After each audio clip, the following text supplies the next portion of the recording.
का विरोध कर रहे राहुल गांधी को अमित शाह की चुनौती। अमित शाह ने राहुल गांधी से सीए के मुद्दे पर बड़ी डिमांड कर दी। क्या सीए का विरोध कर रहे राहुल गांधी वजह बता पाएंगे? क्या मोदी सरकार के विरोधी सीए को लागू होने से रोक पाएंगे?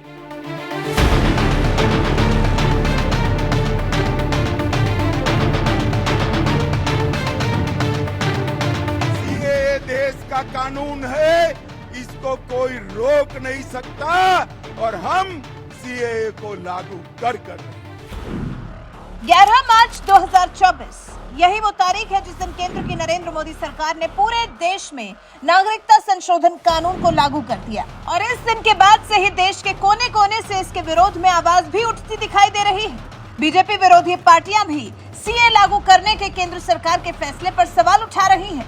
3 राज्य तो ऐसे हैं जो सीए को अपने राज्य में लागू करने से ही साफ इनकार कर चुके हैं। ममता बनर्जी तो सीए लागू नहीं होने देने के लिए जान तक दे देने की बात कहने लगी है। वहीं तमिलनाडु के मुख्यमंत्री एम.के. स्टालिन और केरल के मुख्यमंत्री पिनराई विजयन भी अपने राज्य में सीए लागू करने से साफ इनकार कर चुके हैं। लेकिन केंद्र सरकार ने तो फैसला ले लिया है और अब इस कानून को पूरे देश में लागू किया जाएगा। लेकिन हाँ, जो लोग विरोध कर रहे हैं उन्हें भी ऐसे ही नहीं छोड़ा जाएगा, बल्कि विरोध करने वालों का सामना सीधा देश के गृह मंत्री अमित शाह से हो रहा है। अमित शाह विपक्ष के सीए पर हर सवाल का जवाब देने के लिए तैयार है। वो साफ साफ कह भी चुके हैं कि सीए से या फिर कहे कि नागरिकता संशोधन कानून से अल्पसंख्यकों को चिंता करने की कोई जरूरत नहीं है, क्योंकि इसमें नागरिकता छीनने का कोई प्रावधान ही नहीं है।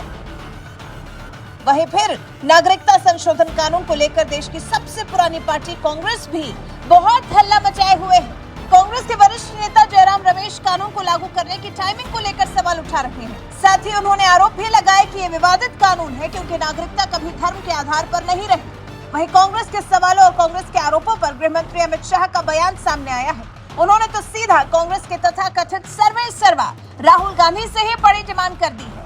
गृह मंत्री अमित शाह ने वायनाड सांसद और कांग्रेस के पूर्व राष्ट्रीय अध्यक्ष राहुल गांधी से सीए के विरोध की वजह बताने की अपील की है। गृह मंत्री अमित शाह ने राहुल को मंच पर आकर खुलकर सीए पर अपनी बात रखने की चुनौती दी है। अमित शाह ने कहा है, मैं आपसे इस मुद्दे पर विस्तार से राहुल गांधी का इंटरव्यू करने और आम जनता को सीए के विरोध की वजह समझाने का अनुरोध करता हूं। राजनीति में आपकी ये जिम्मेदारी होती है कि अपने फैसलों पर स्पष्टीकरण दें। आगे गृह मंत्री अमित शाह ने इस बारे में क्या कुछ कहा, जरा सुनिए। राजनीति के अंदर आपके निर्णय को जस्टिफाई करने की जिम्मेदारी आपकी होती है।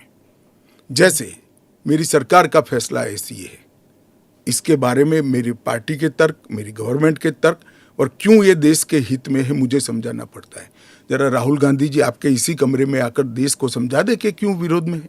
आप कहते हैं कि ये राजनीतिक नहीं है, लेकिन आपके जो राजनीतिक स्पीचेस हैं, तेलंगाना में आपने कहा, जब आप अपने वायदे गिनते हैं कि ये वायदे हमने पूरे किए, तो सीए भी उसमें है, तो इसमें राजनीतिक कहाँ से हो गया? तो फिर आपके तो हमारा एक वादा था कि देश के अर्थतंत्र को सुधारेंगे, तो क्या अर्थतंत्र मत सुधारो, पॉलिटिक्स कर रहे हो।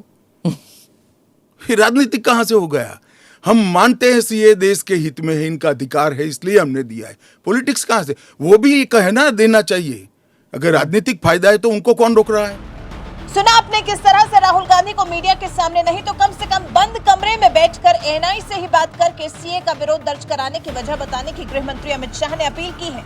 एक तरह से चुनौती ही दी है कि राहुल गांधी विरोध करने के अपने फैसले को डिफेंड नहीं कर पाएंगे। वहीं राहुल गांधी समेत ममता बनर्जी और केजरीवाल जैसे विपक्षी नेताओं के सीए लागू करने के टाइमिंग पर सवाल उठाने वालों को भी अमित शाह ने तगड़ा जवाब दिया है। उन्होंने कहा है, राहुल गांधी, ममता या केजरीवाल समेत सभी विपक्षी दल झूठ की राजनीति कर रहे हैं। ऐसे में टाइमिंग का सवाल नहीं उठता। भाजपा ने साल 2019 के घोषणा पत्र में साफ कर दिया था कि सीए लेकर आएंगे और शरणार्थियों को भारतीय नागरिकता देंगे। भाजपा का एजेंडा साफ है और उस वादे के तहत 2019 में दोनों सदनों में बिल पास हुआ। कोविड के चलते इसमें देरी हुई। चुनाव में जनादेश मिलने से पहले ही भाजपा का एजेंडा साफ था। सीए पर अपनी एक एक बात को साफ करने के साथ साथ गृह मंत्री अमित शाह ने अपने मुस्लिम भाइयों को भी समझाया है। कहा है, मैं हाल ही में 41 बार बता चुका हूं कि भारत में अल्पसंख्यकों को चिंता करने की जरूरत नहीं है, क्योंकि इसमें किसी की नागरिकता छीनने का प्रावधान नहीं है। ये सिर्फ सताए हुए हिंदू, सिख, बौद्ध, ईसाई और पारसियों को नागरिकता की गारंटी देता है। राहुल गांधी से तो वो विरोध की वजह पूछ ही चुके हैं। वैसे आपको क्या लगता है, क्या राहुल गांधी देश में लागू नागरिकता संशोधन कानून के विरोध की वजह बता पाएंगे? क्या वो सीए पर अमित शाह की चुनौती स्वीकार कर पाएंगे? इस बारे में आपके विचार हमें कमेंट कर जरूर बताइएगा।